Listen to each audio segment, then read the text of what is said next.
7 de la mañana, 8 minutos. A esta hora vamos con la mesa ancha y le quiero dar la bienvenida a una de esas voces que a mí me gusta mucho escuchar, José Daniel López. José Daniel, bienvenido a la mesa ancha. Maritza, buenos días. A mis compañeros de panel y a todos los televidentes, gracias por la invitación. A Juana, también nuestra voz de mujer en esta mesa, bienvenida. Y Julio también. Miren, hoy pues sí vamos a hablar de estos atentados terroristas que azotaron en las últimas horas al suroccidente del país, Cauca, Valle.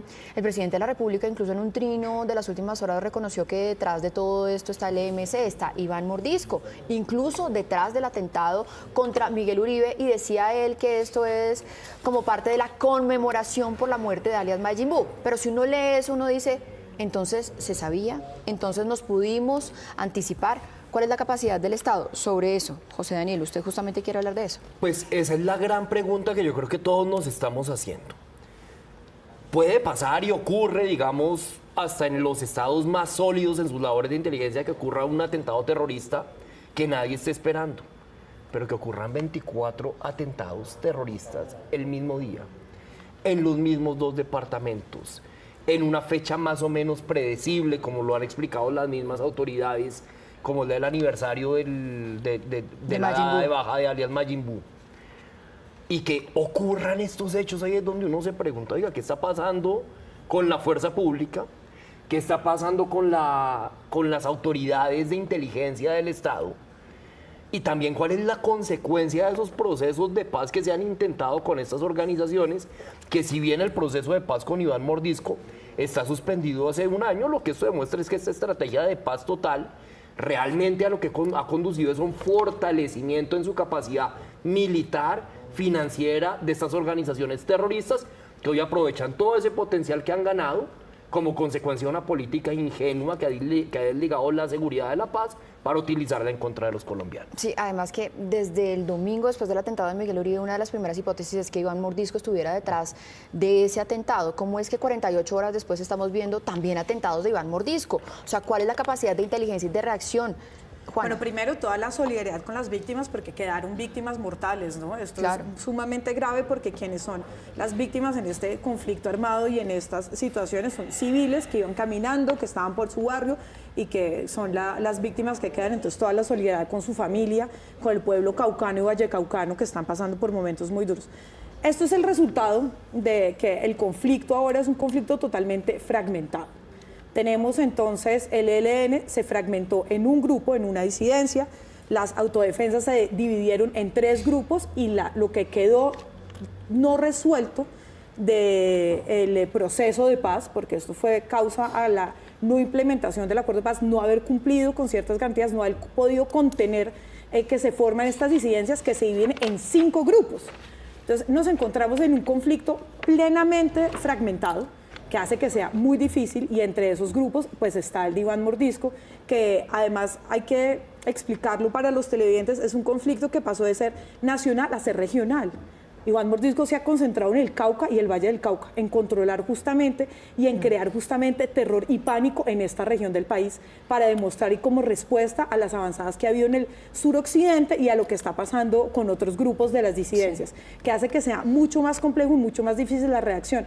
El Estado colombiano no estaba preparado, y no está preparado, y en los últimos 8 años después de la implementación fallida del acuerdo de paz, porque fue una implementación fallida, no supimos reaccionar frente a la dispersión de estos grupos, que hace que sea la reacción mucho más violenta, mucho más difícil. ¿Por qué mucho más violenta? Porque no tienen capacidad para combate, ¿no? Sí. Entonces el pánico, el miedo, el terror más fácil para ellos es hacer este tipo de atentados totalmente coordinados, totalmente miedosos, que tenemos que rechazar masivamente. Sí. Julio. Bueno, no, yo no creo que la razón fundamental por la que atenten contra Miguel Uribe o que haya atentados terroristas en Cali es que haya fallado la implementación del proceso de paz. Eso es quitarle, digamos, la responsabilidad y agencia central sobre los actores y las personas que están asesinando personas. La razón fundamental es que hay unas personas psicópatas, criminales, que asesinan gente. La implementación, las fallas que haya habido, todo lo que sea, son factores secundarios. Lo central es la voluntad de matar de un grupo de personas. Dicho eso, pues me parece importante ponerle números a esto, porque noticia a noticia, atentado a atentado, nos perdemos un poco. A ver, según datos del Ministerio de Defensa, desde que comenzó la implementación Insisto, Ministerio de Defensa, esto no es oposición, no son enemigos del gobierno, enemigos de la paz total, nada de eso. Datos del Ministerio de Defensa, desde que comenzó la implementación de la paz total en el 2022, han crecido 50% las acciones terroristas en Colombia. Claro, siempre han ocurrido acciones terroristas, no hay ningún año de la historia reciente, incluso si nos vamos más lejos del pasado colombiano donde no haya habido acciones terroristas, pero que en 2 años, de 2022 a 2024, crezcan 50% las acciones terroristas, pues es un fracaso gigantesco del Estado y específicamente de las ideas aplicadas a la seguridad de este gobierno. Miren, en medio de todo esto, de esto que es tan difícil, que estamos contando el atentado contra un precandidato presidencial que nos devuelve al pasado, 24 atentados en un solo día, que nos devuelve al pasado, lo escribía yo en la columna de hoy, que es como si estuviéramos mirando el futuro de Colombia en el espejo de hace unas décadas. ¿Cómo hacemos para levantarnos? ¿Cómo hacemos para seguir adelante? ¿Cómo hacemos para enviarle un mensaje al país para que no tengamos miedo y para que seamos también una resistencia civil? Más allá de si nos convoca o no el presidente de la República, más allá de si nos representa o no el Congreso de la República, ¿cómo hacemos para, en solidaridad, por supuesto, con todas estas víctimas, seguir adelante? Porque Colombia nos necesita, José Daniel. Maritza, yo creo que acá la única división que cabe en este momento entre los colombianos es la división entre los demócratas y los violentos. Hay otras diferencias, claro, como en cualquier democracia, en torno a las opiniones políticas válidas y diversas que puede haber en la discusión de los temas de actualidad nacional.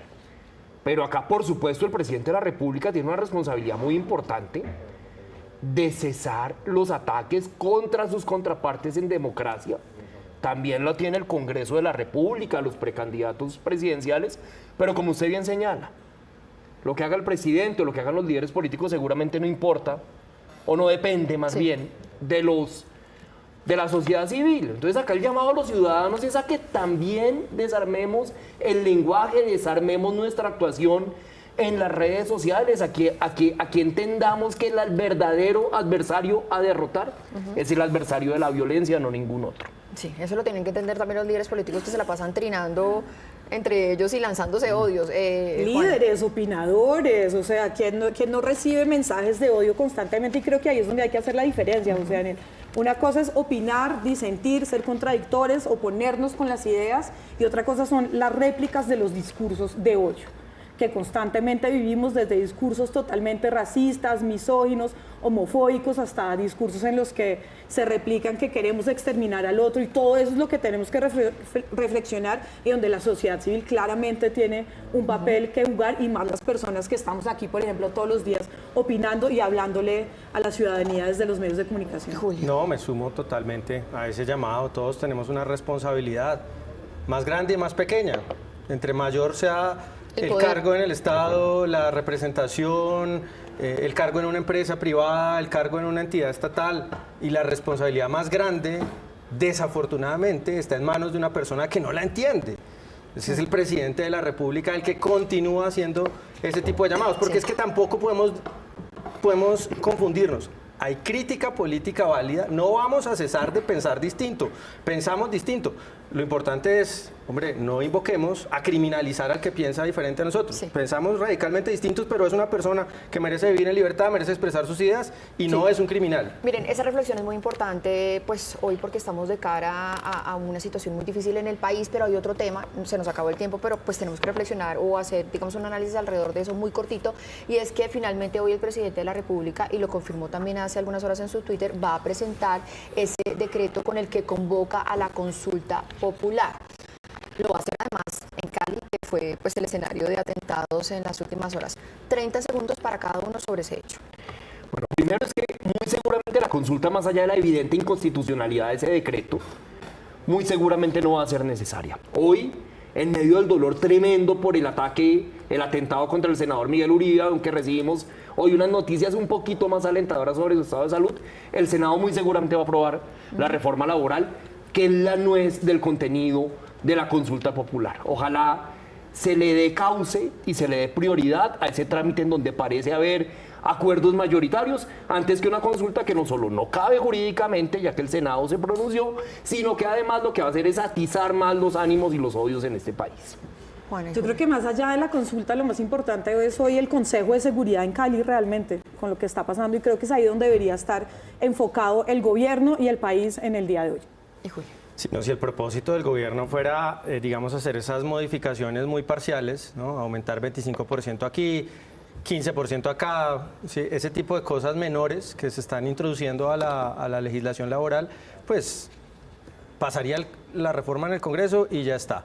El problema es que ese no es el propósito, el problema es hacer el propósito en el fondo es hacer política, es utilizar recursos públicos para lanzar la campaña presidencial del año entrante y por eso pues no va a ser suficiente lo del Congreso. Se necesita la consulta popular para lanzar la campaña del pacto histórico del año entrante y siguen en lo mismo, en medio de esta situación tan dura para el país. Miren, para tantos colombianos que hoy se están preguntando para dónde va el país, quiero contarles que pues en minutos podría haber una muy buena noticia y es que líderes políticos de todos los sectores, de derecha a izquierda, van a convocar a la Marcha del Silencio para este domingo. Por supuesto, en apoyo a Miguel Uribe, por supuesto, para decirle a Colombia, aquí estamos y también como respeto a la institución. Señores, muchísimas gracias, José Daniel, muchísimas gracias por estar con nosotros. 7:19, hacemos una breve pausa, ya volvemos.